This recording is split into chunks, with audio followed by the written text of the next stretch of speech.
Hi guys, I'm Mike. And I'm Ash. And this is F1 Fanatics.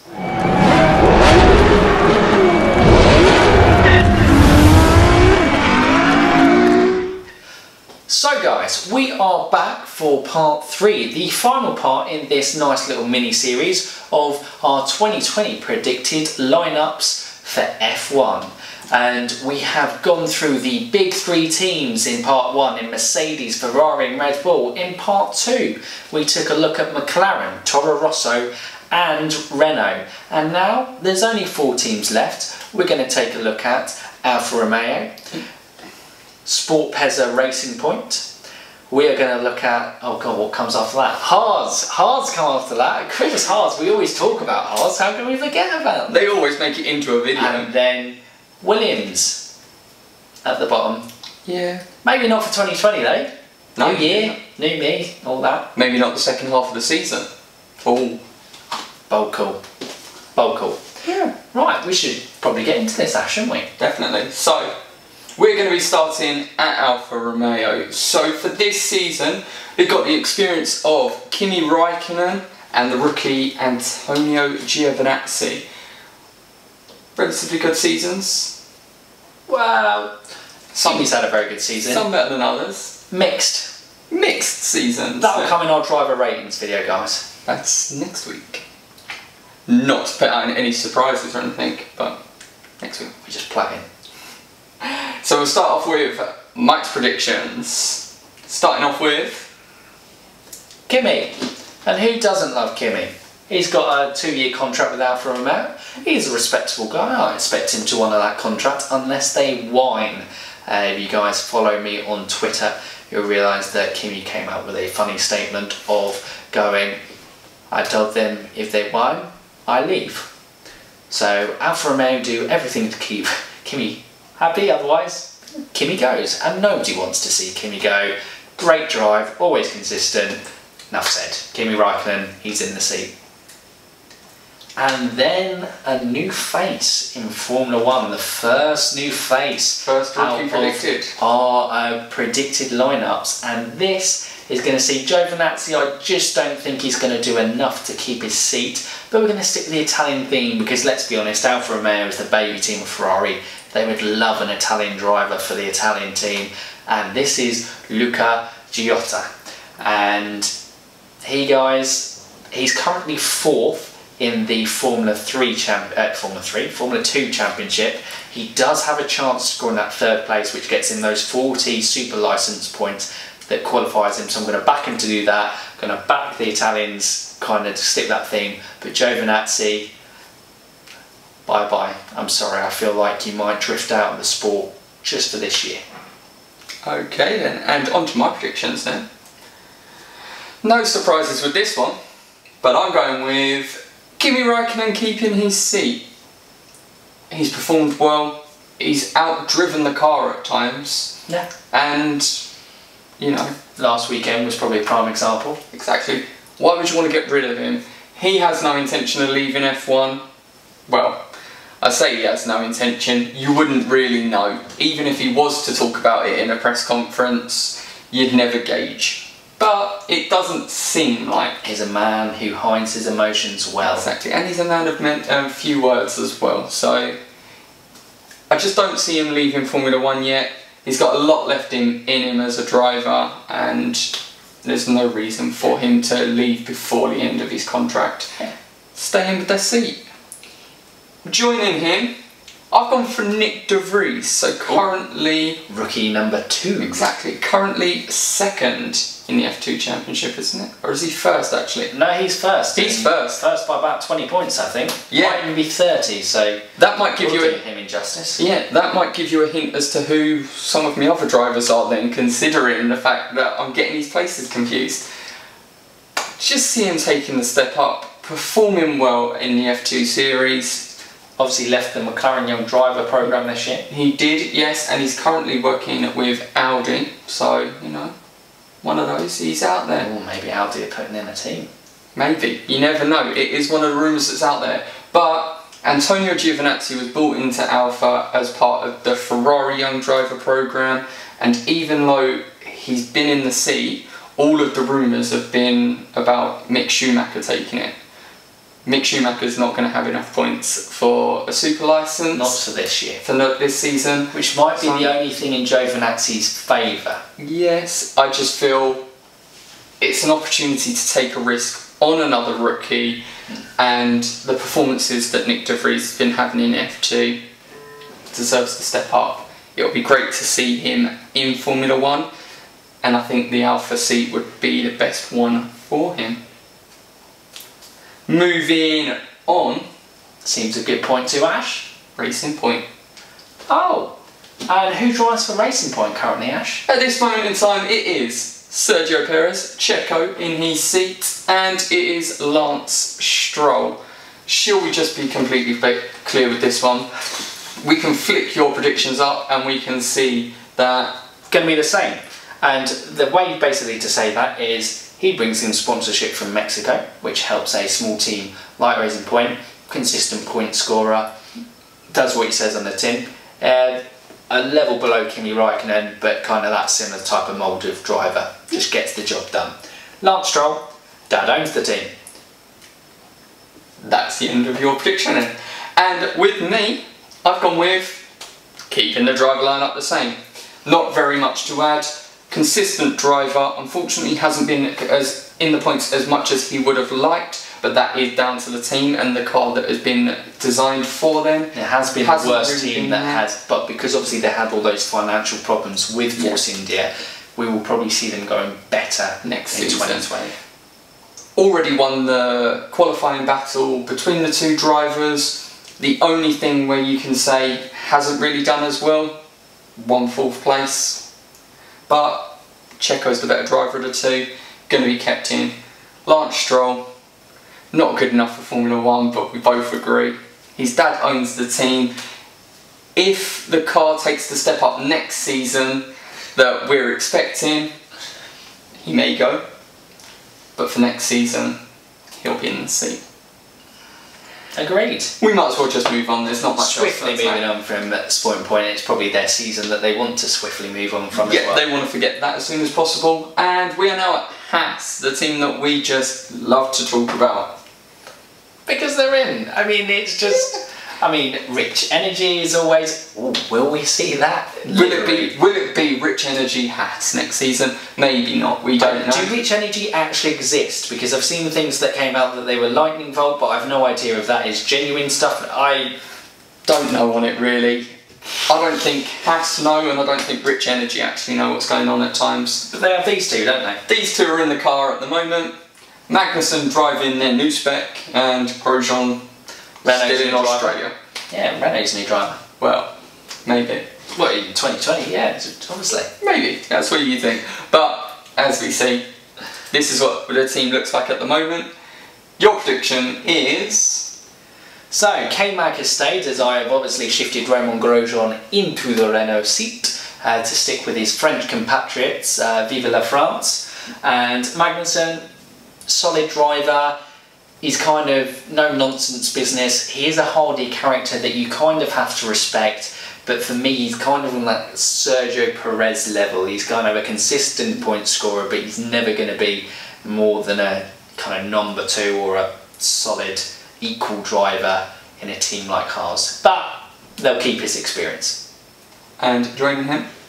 So obviously Ashley put Nyck de Vries in the Alfa Romeo seat, and I have put Nyck in the Haas seat. I think this guy, he's topped F2, he's going to be in a seat. It's really which one he's going to be in. I think there will be a gap at Haas, and although they probably do need experienced drivers, they might take a punt on a youngster, as they've obviously seen the benefits of what a George Russell, an Alex Albon and a Lando Norris can bring to a team this season. Definitely. Okay, and then for my predictions, K-Mag's keeping his seat. I like him. I don't know what it is about him, but I like him in Formula 1. I think it's the fact that he is a hard driver, but doesn't really cross the line. I know other drivers think he does, but he just drives hard and fair. Exactly. And I just think he has been the one where he's in a car at the moment that based on the results that Grosjean's having, you can clearly see is not the faster car. Yet, he's performing okay. He's doing what the team are expecting. I think it is a season for Haas to forget, and it certainly won't be a season that Magnussen looks back on fondly, but he is still performing to a level. He is. He's performing at a level above where the car is, more than anything. He's not driving to his ability because he's not got the machinery to allow him. So I think K-Mag having his seat next season. With him, I've gone for another rookie. Rookie number 3, please. This is Louis Delatraz. He is currently number 2 in F2. Is he, Ash? Yes. Oh, okay, that's alright. Yeah. Are you sure it's not Nick Latif? I don't know now. You've now thrown I'm me. convinced it's Nick Latif. I think it might be Latifi now you said it. No, Delatraz is 4th. Delatraz is... Look, I'm getting the places confused because of what's going to be coming up. Or is he 3rd? Trust me. Oh, don't. Because Luca Jota is 3rd. 4th. What are you doing to me? Well, I'm just pointing We've out thrown too many numbers have been thrown at me. 1, 2, 3, 4, 5, 6. He is somewhere in F2. He is in the top 3. He's definitely in F2. He is in the F2 top overalls. 3 in F2. We know that. Too many numbers have been thrown around today. I'm going to put it out there. The reason too many numbers have been thrown around today because we're filming our driver ratings as well. So when you see that and you see all of the numbers, as numbers, you'd never remember it. But this is Louis Delatraz. He is fantastic in F2, done really well. He was working within F1 as a simulator driver. He's been doing test runs at times.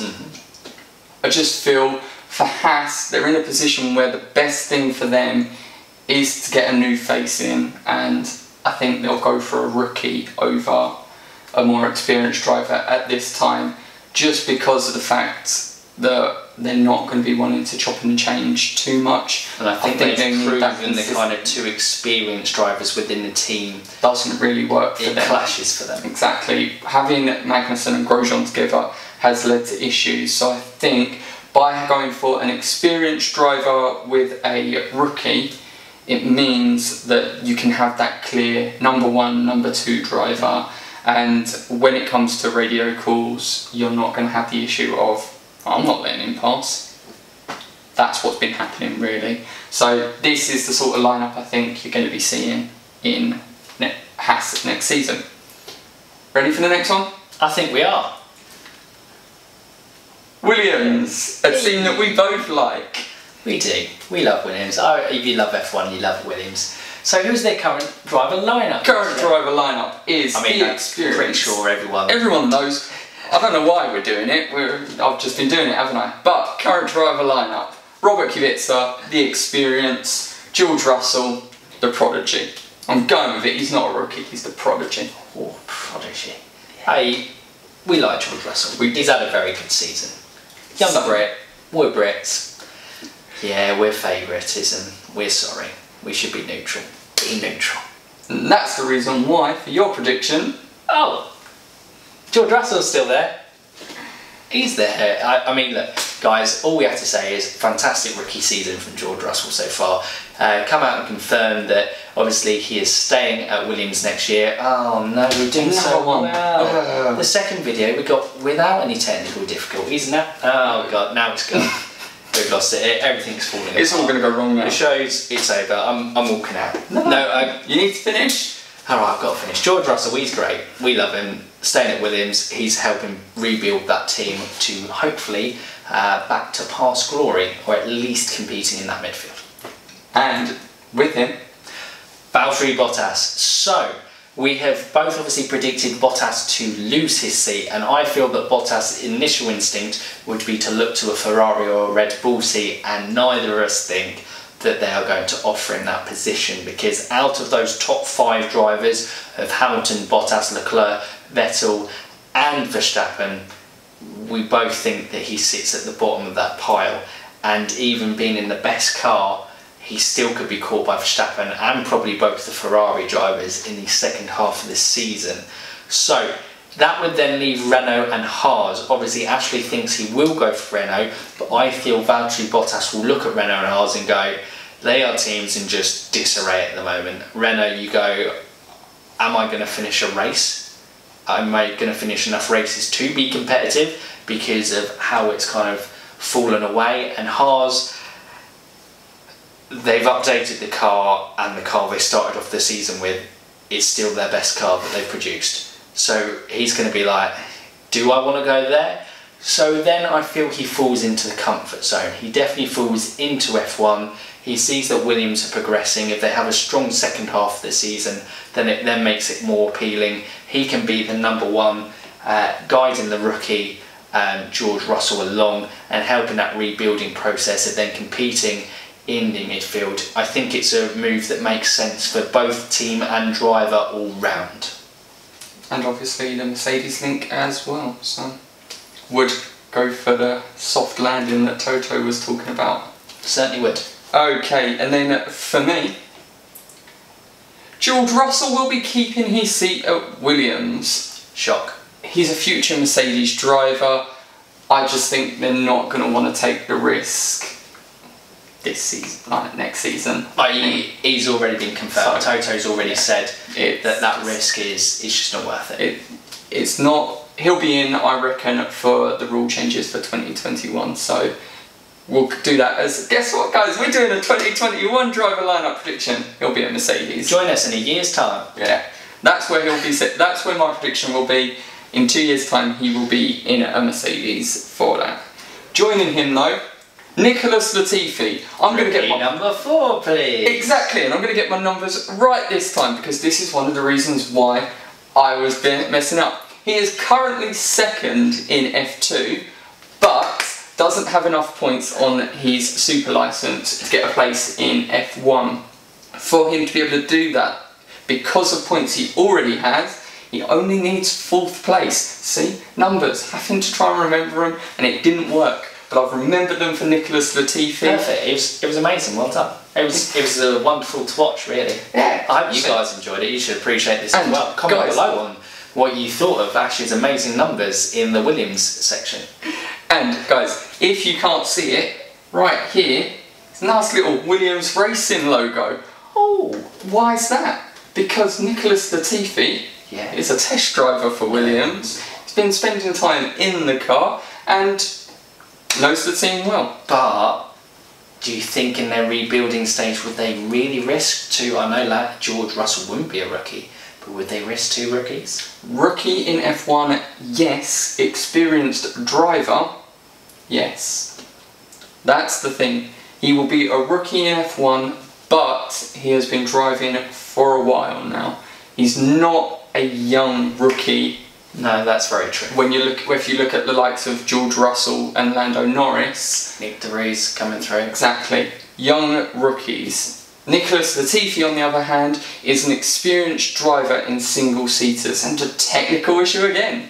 But experienced driver in single-seaters would be a rookie to Formula 1, but the risk isn't as high as they took with George Russell this season, and look at how well that's paid off for him. Yeah. Although he is very good. He is very good, but Nicholas Latifi's good as well. Love you, George. Big fans. And guys, that is our lineup. That is it. So guys, we have been through the Mercedes, Ferrari, Red Bull teams in part 1. If you haven't seen that already, go and check that out. Not plugging our old videos at all, but we're plugging the old videos. And in part 2, obviously we followed McLaren, the incredibly hard team to predict for 2020, the Toro Rossos and the Renaults. And then obviously guys, you have just watched part 3. We rounded up the final 4 teams. What do you think? Hey, do you agree with us? Comment below. Yeah, I would say comment below who you think's got the most predictions right. It'll be 1 point for each correct driver. So maximum of 20 points. How many points do you think I've got? How many points do you think Mike's got? And we'll see who you think's done the best. I think that's probably the best way to do it. And guys, remember, if you like what we do on this channel, because we just keep bombarding you with videos, and we hope you like it, because there we go, it's back. Look at that. Go back, because gone again. Do you really get any other channel that brings to you school-style PowerPoint presentations with technical difficulties that only probably a year 9 student would create? No, but come on. We know that a good PowerPoint presentation really makes a video like this. I believe so. I went a little bit Jeremy Clarkson there. Almost went into the best car in the world. The best PowerPoint in the world. Sorry about that. We've got distracted. We've happened again. We've waffled. Another trademark of the channel. But yeah, give us a thumbs up, please. Make sure Make sure that you subscribe and also press the bell notifications, because we've got videos. Why should that do that? Because you're going to get notifications of when videos go live, and next week we are going to have our driver ratings. Actually, even better for you, you only have to wait 2 days for the first part 1 of the second mini-series of the summer break, which is our mid-season review. I was going to say, we keep saying rating review. Yeah, we keep saying driver ratings, but we're also going to be rating the teams as well. So it is just going to be an absolute ratings video.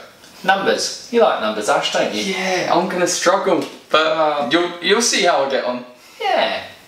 Getting great. Anyway guys, hope you enjoyed it, and there is only really one way to round off this video. As usual, F1 fans, remember, keep racing.